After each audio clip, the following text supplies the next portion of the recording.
Hello students, welcome to lesson number 7, Packing, written by Jerome K. Jerome. Now before beginning with the reading of the lesson and explanation, let me tell you about the life and the works of the author Jerome K. Jerome.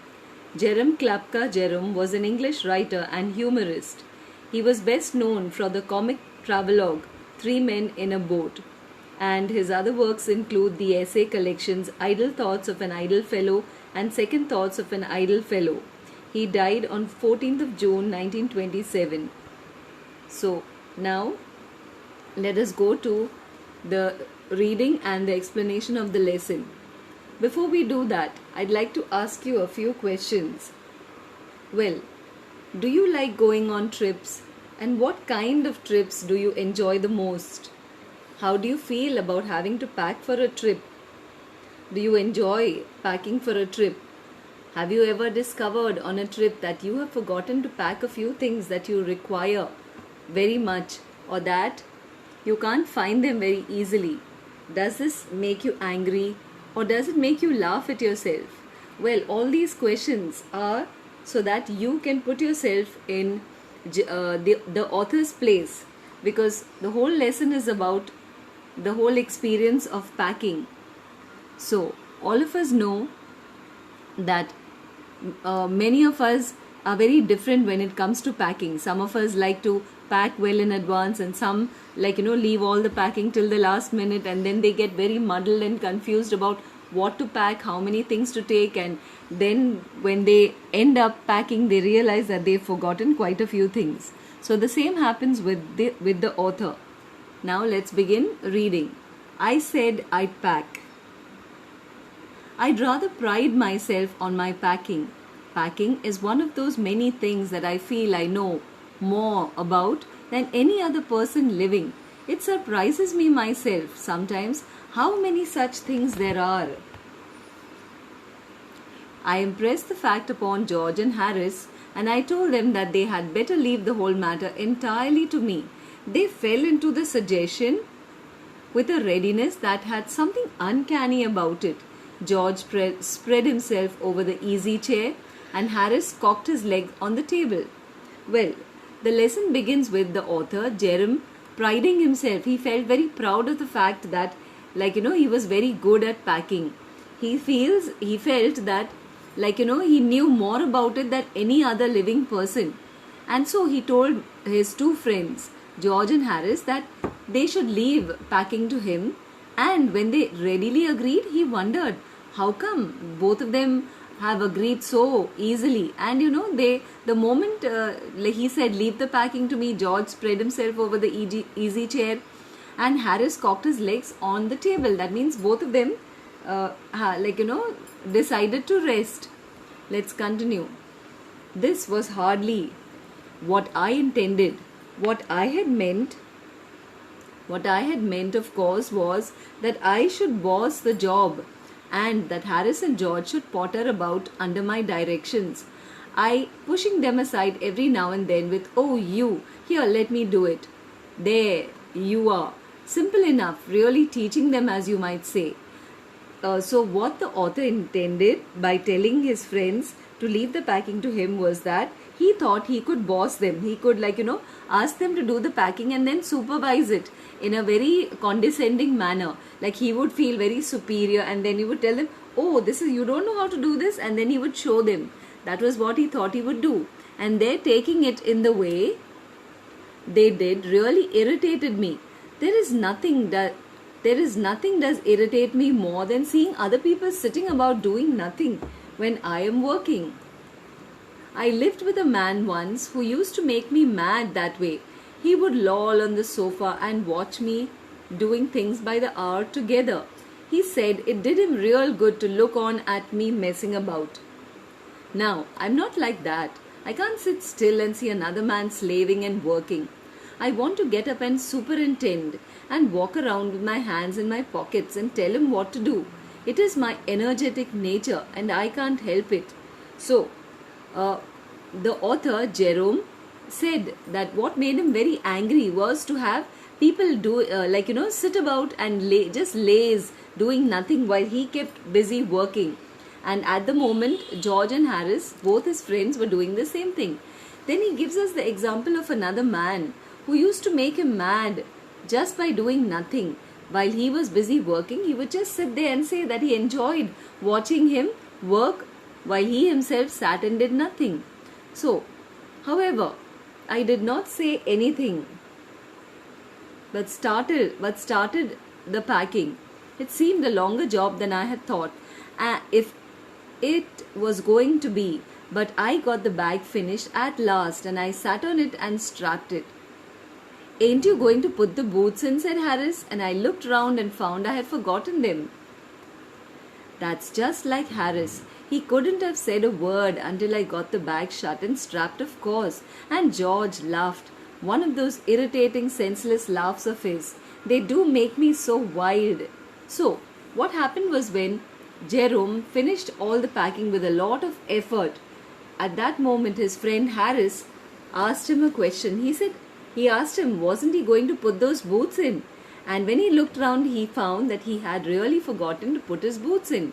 But what made him angry was that while he was doing, busy packing and trying to strap that whole suitcase, his friend didn't tell him about it. But the moment he had finished packing, he told him that. And so that got him very angry.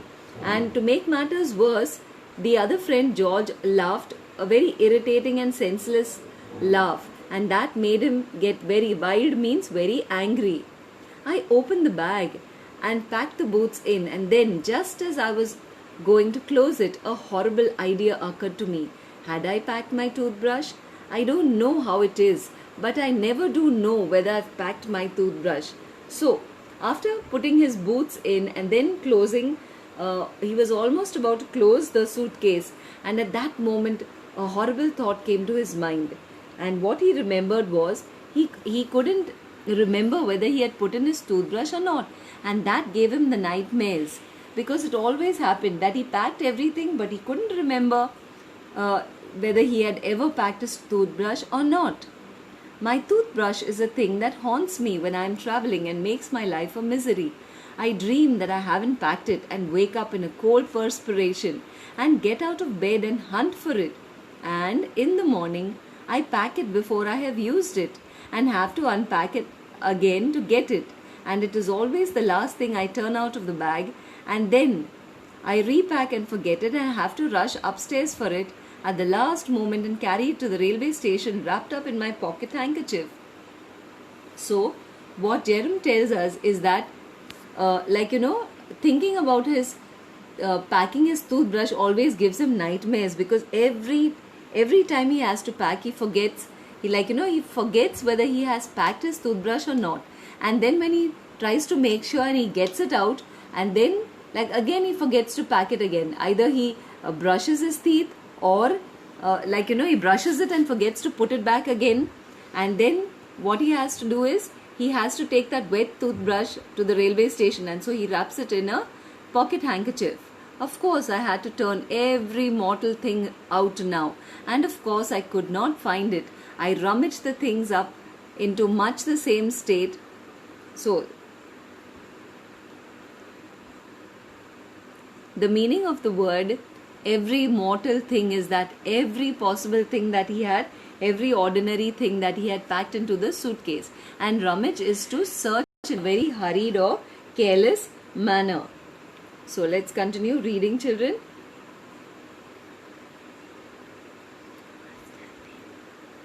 Must have been the world before the world was created, and when chaos reigned, of course. I found George and Harris's 18 times over, but couldn't find my own. I put the things back one by one and held everything up and shook it. Then I found it inside a boot, replaced once more. So, he repacked once more. So here, Jerome tells us that since, thinking about his toothbrush gave him the nightmares, he gives us the example that when he opened his suitcase, he found George and Harris's toothbrush, but he couldn't find his own. And after he had taken out everything and shook everything, he at last found that toothbrush inside a boot, and so he repacked it once again. So then, When I had finished, George asked if the soap was in. I said I didn't care a hang whether the soap was in or whether it wasn't, and I slammed the bag shut and strapped it and found that I had packed my spectacles in it and had to reopen it.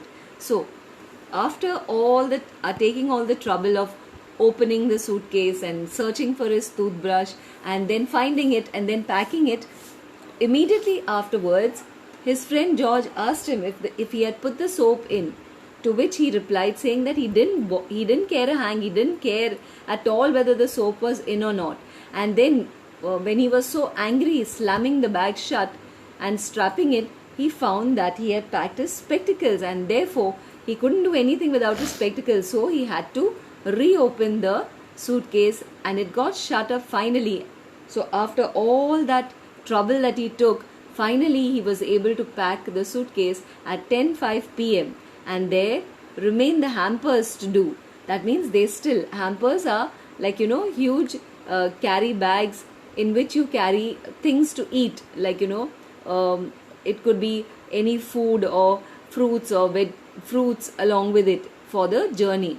So he had finished with the packing of the suitcase, but the hampers needed to be done. And Harris said that we should be wanting to start in less than 12 hours. That means they should begin traveling in less than 12 hours, and thought that he and George had better do the rest. Since Jerome had done the packing of the suitcase, they thought that they would do the hampers. And so Jerome agreed and sat down and they had a go. That means they began packing the hampers. They began to do a light-hearted spirit. They began in a light-hearted spirit, evidently intending to show me how to do it. I made no comment, I only waited. With the exception of George, Harris is the worst packer in this world, and I looked at the piles of plates and cups and kettles and bottles and jars and pies and stoves and cakes and tomatoes and felt that the thing would soon become very exciting. So here, after the author Jerome completes packing several times, and then his friends tell him that the hampers are yet to be packed and they offer to do it. So Jerome was very happy and he sat there inspecting them. And then he saw them bringing so many things there that he wondered how they would be able to pack the hamper. There were plates and cups and kettles and bottles and jars and pies and stoves and cakes and tomatoes. You name it and they had it all. He thought that would be very exciting, and it really became very exciting. So they started with breaking a cup. It did. They started with breaking a cup. That was the first thing they did. They did that just to show you what they could do and to get you interested. Then Harris packed the strawberry jam on top of a tomato and squashed it. And they had to pick out the tomato with a teaspoon. And then it was George's turn and he trod on the butter. I didn't say anything, but I came over and sat on the edge of the table and watched them. So, as his friends were having a go at packing the hamper, Jerome sat there watching them, and what he saw, really amazed him. First of all, Harris packed the strawberry jam on top of a tomato and he squashed the tomato, and then they had to pick the tomato out of the hamper with a teaspoon. Then came George's turn to pack, and so he stepped on the butter, he walked on the butter, and to which Jerome didn't say anything, but he sat there on the edge of the table and he watched whatever they were doing. It irritated them more than anything I could have said. I felt that. It made them very nervous and excited, and they stepped on things and put things behind them and then couldn't find them when they wanted them. And they packed the pies at the bottom and put heavy things on top and smashed the pies in. Well, as his friends George and Harris kept packing, Jerome just stood there, like he sat on the side and he looked at them. He was not going to help them, as both of them had not helped him to pack, right? So he just stood there watching what they were doing, and they were doing quite infuriating things. They were making him angry and irritated. George stepped on the butter, and then what they did was that they put the wrong things at the bottom. They put pies. Pies are just like cakes. okay, and pastry. So they put them right at the bottom and they put the heavy things on it and they squashed all those pies. And they upset salt over everything. That means they kept spreading salt over everything. And as for the butter, I never saw two men do more with 1 and 2 pence worth of butter in my whole life than they did. After George had got it off his slipper, they tried to put it in the kettle. It wouldn't go in, and what was in wouldn't come out. They did scrape it out at last and put it down on a chair. And Harris sat on it and it stuck to him, and they went looking for it all over the room. So, this is really funny. Can you imagine 3 men there, 2 men busy working, but doing more, cooking up more trouble than they were actually doing anything. Not only did they, squash the tomato, smash the pies, and then they, sprinkle salt all over. Then they, treated the butter in such a crazy manner. Like first it fell down on the ground, and then they picked it up and tried to put it in the kettle, and it wouldn't go into the kettle. And after it went in, they tried to get it out, and they tried to take it, and they scraped it out and then put it down on a chair. And then Harris sat on it and it got stuck to his bottom. And then they kept searching for that butter all over the room and they couldn't find it. Then let's continue. I'll take my oath I put it down on that chair, said George, staring at the empty seat. And George swore, he said, I'm sure I put it down on that chair. But what he didn't realize was that Harris had sat on it. I saw you do it myself not a minute ago, said Harris. Then they started round the room. That means they started searching, looking for it, and they met again in the center and stared at one another. Most extraordinary thing I ever heard of, said George. So mysterious, said Harris. Then George got round at the back of Harris and he saw. Why, here it is all the time, he exclaimed indignantly, means angrily. Where? Cried Harris, spinning around. He said, stand still, can't you? Roared George, flying after him. Where? Cried Harris, spinning around. Stand still, can't you? And they got it off and packed it in the teapot. So, the whole exercise of packing the hamper was a great, miserable failure.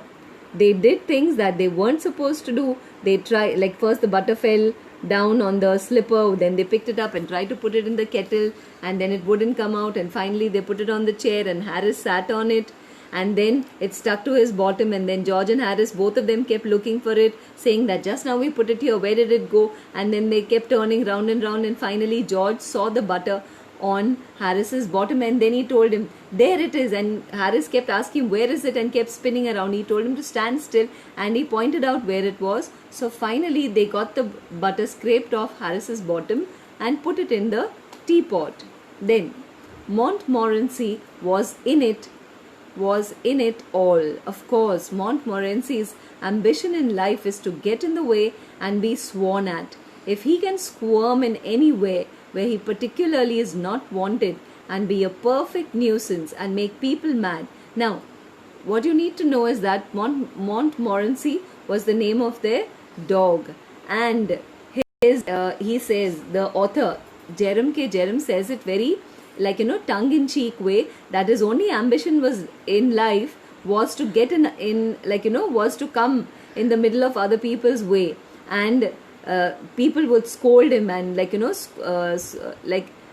he would get scolded for coming and disturbing them. And if he could squirm in, if he could just get in, squeeze in anywhere where he was not wanted and be a perfect nuisance, he would do that. He would do all he could to make people angry and mad and have things thrown at his head. The people would be so angry with him. He would irritate people to such an extent that they would feel like flinging things at him. And then he felt that his day, that he had been successful in getting a reaction out of people. So he would feel very happy of him, happy with himself. To get somebody to stumble over him and curse him steadily for an hour, he would make people so angry that they would not only scold him, they would want to beat him, and they would want to curse him for not just 1 or 2 minutes, but for steadily for an hour was his highest aim and object. And when he had succeeded, in accomplishing this, his conceit becomes quite unbearable. That means he would love to do this over and over again. So Montmorency came and sat down on things just when they were wanted to be packed. Like whenever they wanted to pack something, he would go and sit on it so that they couldn't get it. And he labored under the fixed belief. That means he thought. So here, the word conceit means to be very proud of oneself, and worried is to be disturbed. So he labored under the fixed belief. That means he thought that whenever Harris or George reached out their hand for anything, it was a cold, damp nose that they wanted. So while they were busy packing the hamper and they tried to get something, what they would touch was a cold, wet nose, and they wouldn't like that one little bit. He put his leg into the jam and then he worried the teaspoons. That means he kept putting his nose on them, and he pretended that the lemons were rats, and then he would go after them and got into the hamper and killed 3 of them before Harris could land him with the frying pan. So what Montmorency tried to do was just get in the way while they were trying to busy pack the hamper, and while doing that, he wouldn't allow them to do whatever they wanted to do. He would go after the lemons thinking that they were rats, and then he would get in the middle of the way, and they would almost fall down. So they were very, very angry, and one of them would try to bang him with a frying pan. Harris said, "I encouraged him." I didn't encourage. So they put the blame on Jerome.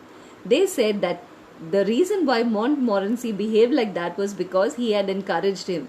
And he clarifies, Jerome clarifies that he never encouraged him. A dog like that doesn't want any encouragement. He says if any dog is like that, he doesn't need. That means he is he had a mind of his own. It is the natural original sin that is born in him that makes him want to do things like that. Now, what was the original sin? Now, when Jerome talks about the original sin, it was the sin of Adam and Eve disobeying God. They disobeyed God. God had asked them not to eat from the fruit of one particular tree, and they did what God had told them not to do. So they were disobedient. So that was the first original sin. So here he meant to say that whatever Montmorency was told not to do, he did just that very thing. And that is why, he didn't need any encouragement. He was a very disobedient animal. And that's why he was born like that, very disobedient. And he always felt like doing what people didn't want him to do. Now, the packing was done at 12:50. Jerome had finished packing the suitcase at 10:05, and here, more than 3 hours later, George and Harris had packed the hamper, and Harris sat on the big hamper and said he hoped nothing would be found broken. And George said that if anything was broken, it was broken. That means he said in a very matter-of-fact way. That means he thought that if something had to be broken, it was okay, let it be broken, which reflection seemed to comfort him. He also said he was ready for bed. That means he was ready to go to sleep. We were all ready for bed. Harris was to sleep with us that night, and we went upstairs. So Jerome, Harris and George went upstairs in order to retire for the night, in order to go to sleep. We tossed for beds. That means they decided who would sleep on which bed, and Harris had to sleep with me. So Jerome and Harris had to sleep together.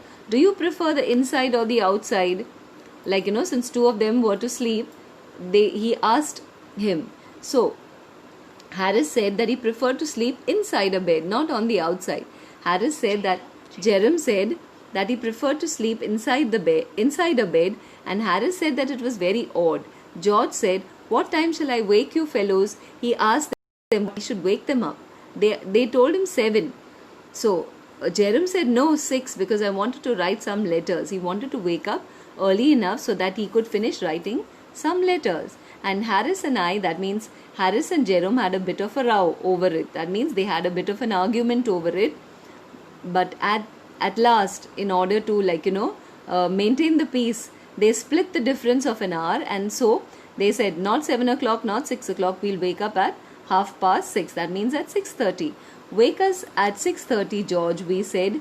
So Harris and Jerome asked George to wake them up at 6:30. And George made no answer, and we found on going over that he had been asleep for some time.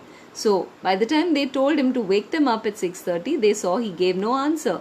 And when they looked at him, they found that he was fast asleep.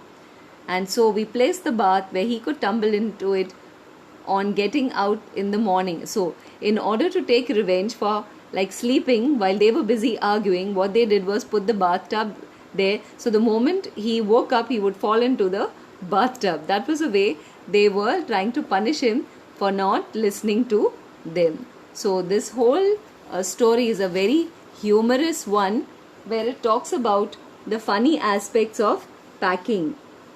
So I hope you have understood. It isn't, I mean, the whole lesson is in a very light, like the author has tried to tell us about all the idiosyncrasies of packing in a very humorous way, where we can reflect on how we pack. Do we do it the way they do it, or is there any other way? Do we do it in a very methodical fashion, or do we do it in a very a way that is a planned manner, where we do things very systematically, whereas he doesn't do it that way. He just puts things and forgets about things, and he's a very haphazard packer. So I hope you enjoyed this extract that is taken from Three Men in a Boat, which is his very famous book. Now let us think about the text and discuss and answer each question below in a short paragraph of 30 to 40 words. Then, how many characters are there in the narrative? Name them and don't forget the dog. So there are 4 characters in the story. They are the narrator, Jerome, his friends George and Harris, and a dog named Montmorency. Why did the narrator volunteer to do the packing?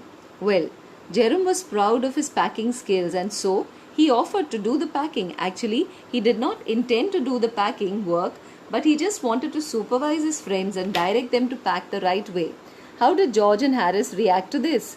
Did Jerome act like their reaction? Well, George and Harris readily agreed to Jerome's plan.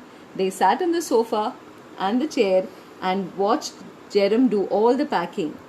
Then, what was Jerome's real intention when he offered to pack? Jerome did not intend to do all the packing work alone, but he wanted to supervise his friends and direct them to pack in the right way, in a very superior fashion. What did Harris say after the bag was shut and strapped? Why do you think he waited till then to ask? After the bag was shut and strapped, Harris pointed out that Jerome had forgotten to pack his boots. I think he wanted to wait. He waited till then because he thought that Jerome would pack the boots in the end. So what horrible idea occurred to Jerome a little later? The horrible idea that struck Jerome was that he wasn't sure whether he had packed his toothbrush or not. Where did Jerome finally find the toothbrush? Well, he had found the toothbrush inside a boot. Why did Jerome have to reopen the packed bag? Jerome had to reopen the bag because he had packed his spectacles by mistake inside it. What did George and Harris offer to pack and why? George and Harris offered to pack the food baskets. They did so because they wanted to show that they were better packers than Jerome. Now question number 10. While packing the hamper, George and Harris do a number of foolish and funny things. Tick the statements that are true. Now the true statements are: they started with breaking a cup. Then they squashed a tomato. They trod, that means stepped on the butter. They put things behind them and couldn't find them when they needed them. And they stepped on things and they upset almost everything. The next question: what does Jerome say was Montmorency's ambition in life? This is really humorous. What do you think of Montmorency and why? Montmorency's aim in life was to create hurdles or create obstacles in the way of others and get scolded for it. He really enjoyed it. I think that Montmorency was a loving pet who liked playing with his masters. Now, discuss in groups and answer the questions in 2 or 3 paragraphs in 100 to 150 words. Of the 3, Jerome, Harris and George, who do you think is the best or the worst packer? Support your answer with details from the text. Well, of the three, I think that Harris was the worst packer because he did really funny stuff. Like, he squashed the tomato and then he sat on the butter and every time he kept putting things behind him and then he couldn't find it. You also have to compare the things that George and Jerome do. Jerome, packs things and then realizes that he has left out so many things, and then he puts that in, and then he realizes that he wants to know whether he has put his toothbrush in, and then he opens it again, and the third time he opens it for his specs. So each one has their own weaknesses. So you must describe all individual, how Jerome packs, how George packs, how Harris packs, and then say why Harris is the worst of the three. How did Montmorency contribute to the packing? Well, Montmorency contributed to the packing by becoming a nuisance, by becoming an irritation, by creating obstacles, by not allowing them. Whenever they wanted to put something in, he would go and sit on it, or he would get in the way and cause them to stumble and fall. Cause them to stumble and fall. Then, do you think this story is very funny? What are the humorous elements in it? Pick out at least 3 and think about what happens as well as how it is described. Well, the story is very funny because first of all is the first incident is when Jerome tells them that he is very good at packing and that they should leave the packing to him, but he realizes that both of them agree very readily, and then they sit there and do nothing. He had intended to supervise them. He wanted them to do the work, and then he, being their supervisor, would tell them do this, do that. He thought he would give them orders, but they turned the tables on him. And when he thought he had finished packing, then they pointed out that he had not done the packing properly, that his boots were left out. After putting in the boots, then he himself thought that did he put his toothbrush in or not? So again he opens it. Then after finding his taking out everything and searching and shaking everything, then he finds his toothbrush inside the boot. Then after that, what happens again was that he finds that he has forgotten his he has packed his spectacles inside the case, and then he needed to get them out, so he had to open his suitcase over and over again so many times. So all this makes that very, very funny. Now match the words and phrases in column A with their meanings in column B. Now slaving means working very hard, and chaos means complete confusion and disorder. Number 6. Rummage is to search for something by moving things around hurriedly or carelessly, and scrape out means to remove something from the inside using another thing or a sharp tool. Then stumble over or tumble into is fall or step awkwardly while walking. Accomplish is to finish successfully, to achieve something. Uncanny means very strange, mysterious, or very difficult to explain. Then you have to get into a row, that is a quarrel or an argument with someone. Then the next one is a traffic jam. Use very suitable words or phrases from column A above in order to complete the paragraph given below. A traffic jam. During power cuts, when traffic lights go off, there is utter chaos at crossroads. Then that means confusion. Drivers add to the confusion by getting into a row, that means into an argument over their right of way, that means they have the right to be on the road, and nearly come to blows. Sometimes passers-by, seeing a few policemen slaving at regulating traffic, that means working very hard, step in to help, and this gives them a feeling of having accomplished, that they have done something really great. Now the next exercise is, look at the sentences below. Notice that the verbs are all in the base form, in the bare form, simple commands like stand up, put it here. These are imperative sentences. Then there are directions: to reach your home, board the bus and get down at Sagar restaurant. From there turn right, walk until you reach a bookshop. My home is just behind this shop.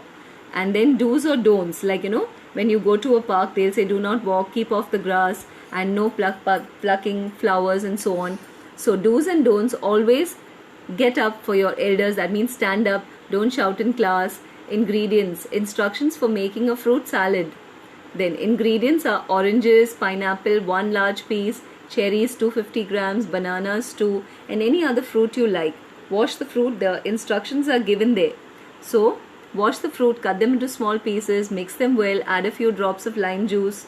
Then add sugar to taste and add some cream or ice cream if you wish to make a fruit salad with ice cream. Now, instead of working, you don't need to work in pairs, but you can write down these 2 commands that you would like to give your partner, 2 do's and 2 don'ts. Suppose you would like to say something to your brother or sister at home, then you write 2 do's and don'ts. Then directions to get to each other's houses. You could give directions to your friend how to reach your home, and instructions for moving the body in an exercise or in a dance, like right hand up or left leg. So you give instructions, or for cooking something. Then there's a table given below that you have to fill in. Save for a rainy day. Negative is don't cry over spilt milk. Then positive: make hay while the sun shines. The next one is don't put the cart before the horse. So what would you say next? Dash before you leap is look before you leap. And then the negative is making a mountain out of a molehill. That Rai ka pahad banana. The next one is live and let live. And the next one, number 4, is don't put all your eggs in one basket. So then the writing exercise, you have seen how Jerem, George and Harris mess up their packing, especially of the hamper. From their mistakes, you must have thought of some do's and don'ts for packing. Can you give some tips for packing? Yes, I would like you to write this exercise, because that would help you in expressing your thoughts, and you could read that whole lesson again, and then you think as you're reading like what wrong things they have done and how can you make things better. First, pack all the heavy items, especially the ones that you don't need right away. Then there are some words and phrases you can use in order to begin your sentences. Then, next, now, I must remember, I mustn't forget, don't forget, and then finally, at last. Now the speaking exercise you need not do, so we will leave out that one. Then this is regarding instructions or directions from notice board and pamphlets. Bring them to class, and you don't need to bring them, but if you could come across anything there pamphlets giving instructions or directions, you could read them. Sometimes on the school notice board you will have some instructions put up there, so just read that, because it will help you in your vocabulary will improve if you keep reading that, and you will understand how much. This is like a comprehension test, how much of it you understand. You will know only when you read all this. So thank you children, and have a nice day.